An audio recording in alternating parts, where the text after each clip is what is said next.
Hello and welcome to Newscentre. I'm Parikshit Luthra. The government is mulling a review of their FDI curbs in border nations, including China, after a nudge from the industry. Remember, way back in 2020, amid strained ties with China, the Modi government had released a press note mandating prior government approval if companies located in nations sharing a land border with India.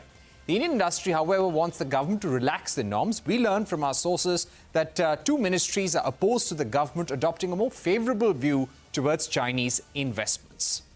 Joining me now to take this forward are Ajay Dua, former Commerce Secretary, Aurelien Kruse, Senior Economist at the World Bank, and also Amita, Batra, Senior Fellow at the Centre for Social and Economic Progress, also with us. Aurelien, if I could begin with you, the World Bank came out with an interesting report yesterday that India is not capitalizing on the China +1 strategy.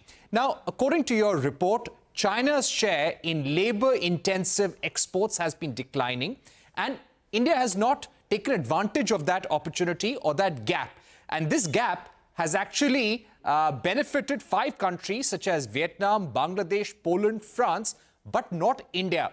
So would it be right to say that all the China +1 investments that are taking place, they are going to these 5 nations, but not India? Well, first of all, thank you for having me on the program. I don't think this is what the report is saying. The devil is really in the details here.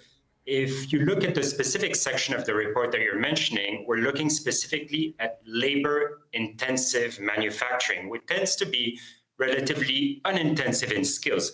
The point we're making is that India has been doing very well in attracting activities that tend to be intensive in skills and intensive in capital, but relatively less so in attracting labor-intensive manufacturing. So the point that we're making is that it makes sense for India to look at these so-called low-tech activities because they're a powerful source of job creation, including for women, and they can serve as a stepping stone to develop an industrial base. The case in point, the one that we focus on in the report on, is textile, apparel, footwear, a sector that India used to be really well positioned in, has an advantage, but hasn't been able to leverage. The counterexample is Bangladesh that has done really well. So to summarize, India is attracting a lot of investment, a lot of activity, but mostly in high-skilled, capital-intensive sectors. And what we're saying is we need to also focus and refocus on labor-intensive activities where India has a really strong card to play in the China +1 context. Right. Let me take that question to Professor Batra. Professor Batra, what do you think India can do in terms of increasing its share in manufacturing, rising as an alternative to China? Aurelien mentioned, as per the World Bank latest report, that there are at least 5 or 6 key labor-intensive sectors where India can do very well in. We can increase our share of exports as well. What more can be done, and how can government policies be aligned with these goals? Thank you. Thank you for having me on your show tonight. You see, as far as the China +1 strategy of the multinational corporations is concerned, I think it's important to understand that we are not an alternative to China necessarily. What we need to understand is that the +1 is a lot of other countries that we are competing with. Multinationals are looking for alternative locations as additional facilities to production in China. They retain that production in China, you see, to cater to the domestic market in China, while they want to add to their portfolio. So in that particular portfolio diversification strategy of the large corporation, India would be competing with other countries to attract investment. And this would be investment from all, that is, whether it be multinational corporations from the United States, Japan, other places, European economies, or it be from Chinese MNCs, you see. The idea is that we are competing with other economies, and therefore we need to look at our openness indicators in a comparative context. And this openness indicators have to be looked at both in terms of trade policy as well as our investment policy. Trade policy in terms of trade costs, where we would be talking about logistics, India's made significant progress. As far as logistics is concerned, there is the national logistics policy as far as India is concerned. We've come out with that. So a lot has been done on some fronts, Right. but we still fall short in certain sectors, you see, such as in terms of custom clearance processes, That is where we need to upgrade, we need to accelerate our reforms. The other big set of reforms that we need to do, you see, in order to be able to compete with our comparator economies is in terms of reducing tariffs on inputs, the intermediate goods tariffs, you see. That is where we really have a difference in terms of increasing tariffs on intermediate goods in some very critical sectors, including not just the labor intensive, where I agree, you see, that we need to bring back what used to be our traditional comparative advantage, textiles, clothing, footwear, but also in certain sectors that have been classified under PLI, some sectors where the push from the government is already there, such as electronics. So tariff reduction, average tariff reduction is another aspect that needs to be focused on as far as policy is concerned, including, and as also, you see, certain logistical Professor measures. Batra, one more question. That also brings us to our second story, the second part of our story, one about the debate within the government on whether the policy with regard to investments from entities situated in countries bordering India, including China, needs to be changed. Currently, if you are getting any kind of investment from China, whether it's an FDI or it's a joint venture, then that has to be approved by the government. It is not via the automatic route. Do you feel that probably the time has come to relook at this policy and maybe consider this as important for certain areas where we need technology transfer or where we can get more competitiveness in our manufacturing with those Chinese investments? Well, I think I've written about this and I've been writing about this. And so my first set of points, you see, in this context would be that as far as investments are concerned, the largest investments, or 90% of the multinational corporations, are really coming from the developed world. And these are led by the United States and Japan. So that's where investment really comes from, which we should be looking at to attract in order to build our manufacturing competitiveness. The second aspect is, you see, that even with respect to China, when we're trying to review our policy, it's very important to understand that whether we are inviting investments, promoting investments, not inviting, I think, promoting investments from contract manufacturers of lead companies from developed economies, or are we asking for or calling for OEMs, you see, from China. Also, we need to look at the evolution process, you see, because some of the contract manufacturers in China have evolved into OEMs, you see, original equipment manufacturers. So we need to understand or have a good prior understanding of this evolution process of the contract manufacturers of developed economy lead companies in the global value chains. As far as Chinese investment is concerned, that is Chinese contract manufacturers for these firms, or are we inviting Chinese MNCs?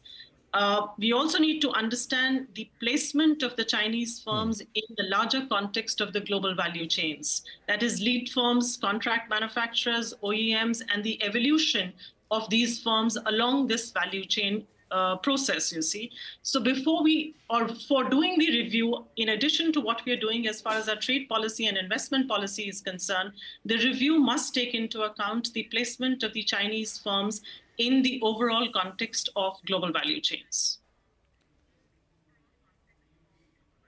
All right. Mr. Dua, thank you so much for joining us as well. What is your view on the subject? Do you feel that the Press Note 3, which was brought out in 2020 in light of border tensions with China, can perhaps be relooked, made conditional for certain sectors where we can gain a global advantage, where certain partnerships with contract manufacturers in China can be beneficial for us? Parikshit, thank you for having me. I think it's time we relooked at the notification of the press notice and notification of 4 years ago. We've had mixed results, as that's what all our discussion this evening is about. I think what is of value to us, we should look at those things somewhat differently, even if they are coming from one of the neighbors with whom we might not be getting along so well, or over time the relationship has deteriorated. We have to look at it purely from our point of view, our interests, which means that we have to be able to succeed in the so-called China plus one strategy, where we've had mixed results. So for that, rather than blankly saying no, we should be open to it. If it is going to get us into the global value chains of consequence, yes, why not? If it's going to get us technology of a higher end type, which we are looking for our electronics industry, microchips, or even renewable energy, why not? But rather than saying it all, doing it all together and shunning it completely, I think is an issue which we must have a relook at.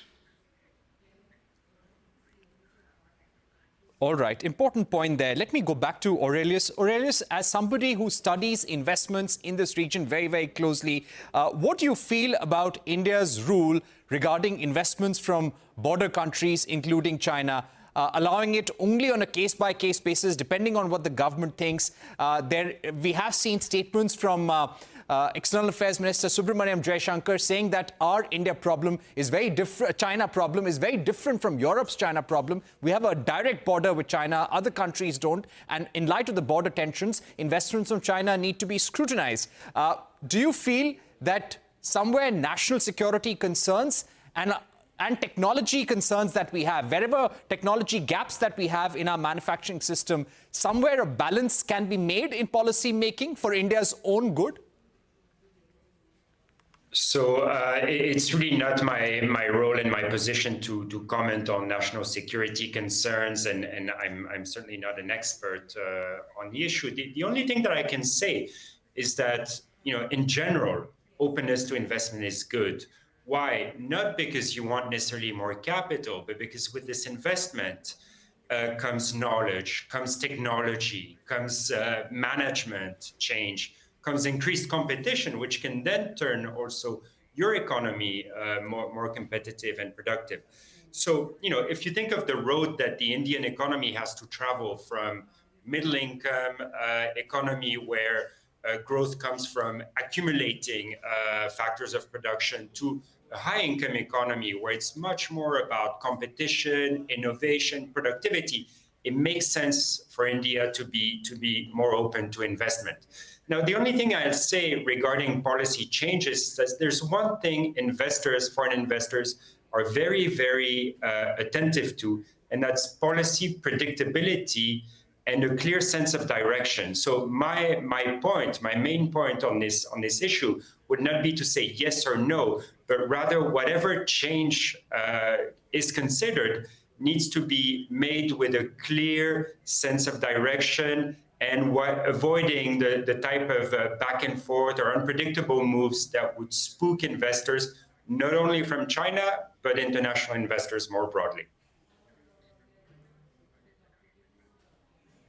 Right. And finally, as you speak about the export potential that India has and the importance of creating trade-linked jobs as well, Aurelius, what do you think is attracting investments towards countries like Vietnam, Indonesia, Bangladesh? And do you see more investments going to these countries than coming to India?